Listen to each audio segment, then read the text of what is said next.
You just had a fight with your wife. Maybe it was over money, maybe the kids, maybe something that seemed small but felt huge in the moment. And now there's this distance between you and you want to fix it. But here's what most men do not realize. The next 24 hours will either bring you closer together or push you further apart. I'm Jim McKenzie, former divorce lawyer turned marriage crisis coach. And I've watched hundreds of marriages unravel, not because of fights themselves, but because of what happens after. Now, most men think they know how to reconnect. They over-apologize, they try to move on, they wait for things to blow over, and every single one of those approaches just makes it worse. So in this video, I'm breaking down the 3 mistakes that keep you stuck in this cycle and the exact 3-step system to rebuild emotional connection after a fight. Now, this is part 3 of my series on breaking through when your wife shuts down. And if you've watched parts 1 and 2, you know about the safety proof. That is proving you're safe to open up to. I suggest you go back and watch those if you haven't seen them, because this video shows you how to rebuild that safety after it has been broken. Now let's start with why most reconnection attempts fail. These are 3 deadly mistakes, and number 1 is the premature apology. Here is what happens. The fight ends, you feel awful, you feel terrible, so you apologize. I'm sorry, I shouldn't have said that. Can we just move on past it?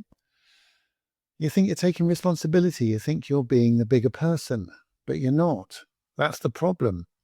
You're apologizing before you actually understand what actually hurt her, and she can feel that. Your apology isn't making things right. It's about making yourself feel better and just, reducing the tension. That's not connection, and that is serious conflict avoidance. You can't avoid the problem.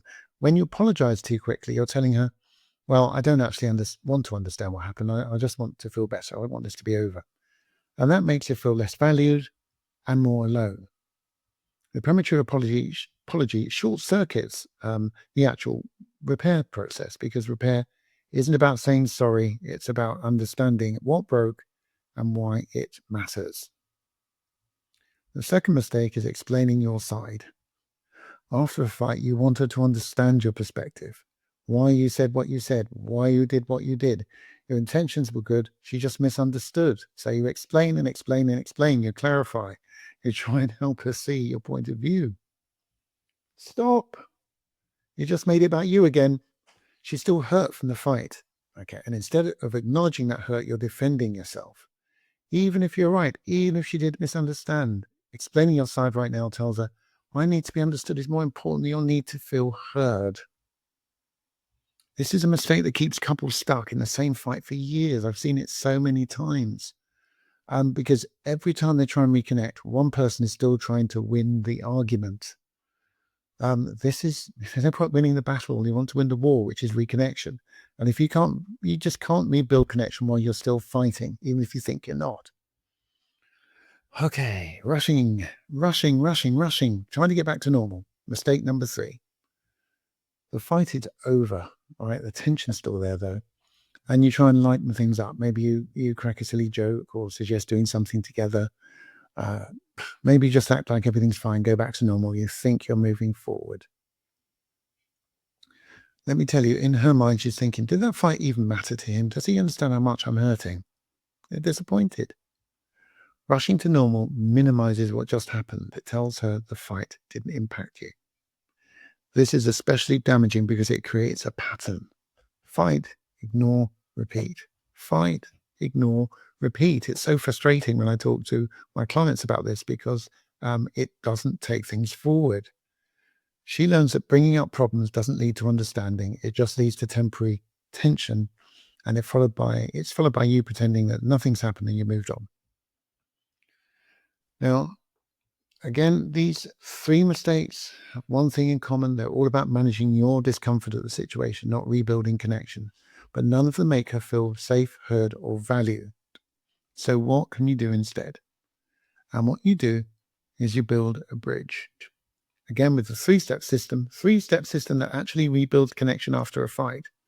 This is my safety proof in action, proving you can handle conflict without making it worse, without making it all about you.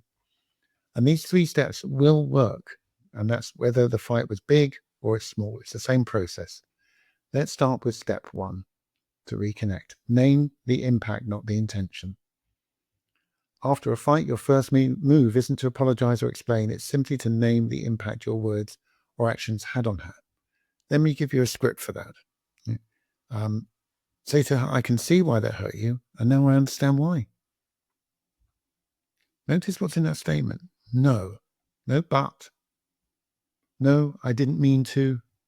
No explanation of your intentions. Just an acknowledgement of the impact that you've had on her. Because here's the truth, your intentions don't rub out the way she feels. It doesn't erase her experience. Naming the impact does something powerful. It gives her validation. And that's the foundation of reconnection, not agreement, not apology, just acknowledgement that her experience and her feelings are validated. And the key phrase here is, I can see and I can understand why, not I'm sorry. You prove you actually understand what happened, and then, and only then, can you move to repair the problem. The second step is to ask one question and then listen. Don't say anything else. After you've named the impact, your next move is to create space for her to share more. But don't interrogate her. You're asking one simple question. And this is a script I want you to use. Is there more you want me to understand about how that affected you? Okay, simple as that.